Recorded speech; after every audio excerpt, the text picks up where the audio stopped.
একটা ছেলের লেখা অসাধারণ লেখাটায় আমি মুগ্ধ হয়েছি।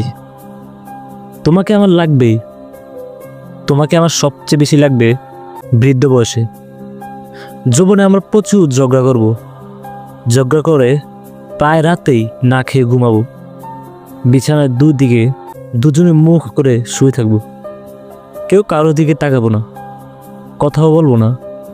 তুমি অভিমানে মুখ ফিরিয়ে কাঁদবে, বাইরে বৃষ্টি পড়তে শুরু করবে, ঠান্ডাতে আমি কাঁপতে থাকবো।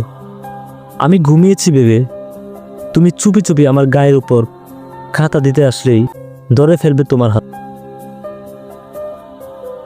একদিন বাজার থেকে 5টা হলুদ গোলাপ কিনে বাসায় ফিরবো।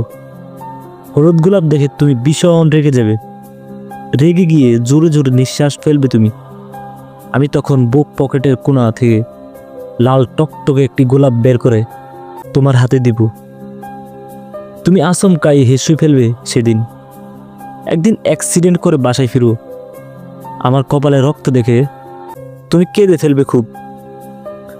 রাত জেগে জেগে আমার বিছানার পাশে বসে থাকবে তুমি, তোমাকে টেনে বুকের উপর নিয়ে ঘুমিয়ে পড়বো সেদিন। একদিন আমার মোবাইলে রং নাম্বার ফোন আসবে, তুমি ফোনটা রিসিভ করে একটি মেয়ের কণ্ঠ শুনে মন খারাপ করে বসে থাকবে। অভিমানে সারাদিন আমার সাথে কথা বলবে না। আমি ছাদে গিয়ে সিগারেট খাবো।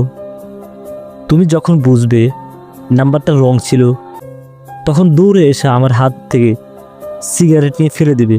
তোমাকে জড়িয়ে ভালোবাসি বলবো সেদিন।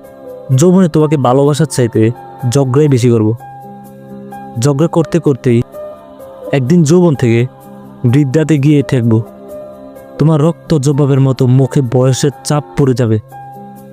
আমার মাথার কালো চুলগুলো সাদা হয়ে যাবে, চোখে ছানি পড়ে যাবে। চশমার আড়াল থেকে সেদিনও ঝাপসা চোখে তোমার দিকে তাকিয়ে থাকবো। বিশ্বাস করো, রক্তের জোরে কোনো না কোনোভাবে আমার জীবন ঠিক হয়ে কেটে যাবে। কিন্তু বৃদ্ধ বয়সের সন্তানের কাছে যখন বোঝা হয়ে যাব, বৃদ্ধা বয়সের সন্তানরা যখন বৃদ্ধাশ্রমে রেখে আসতে চাইবে, সেদিন তোমাকে আমার লাগবেই। সেদিন এক হাতে লাঠিতে বর করে আরেক হাতে তোমাকে ধরে কাঁদতে কাঁদতে বৃদ্ধাশ্রমে যাব। একদিন রাতে বৃদ্ধাশ্রমের উঠোনে বসে দুজনে আকাশের চাঁদ দেখব। পান খেতে খেতে দুজনে ফেলে আসা দিনগুলোর কথা মনে করে খুব হাসব। বিশ্বাস করো, বৃদ্ধা বয়সে মায়া করার মতো তোমাকে আমার খুব দরকার। একজন সাদা চুলের বুড়ির দিকে তাকিয়ে আমার জীবনের শেষ দিনগুলি কাটিয়ে দিতে চাই।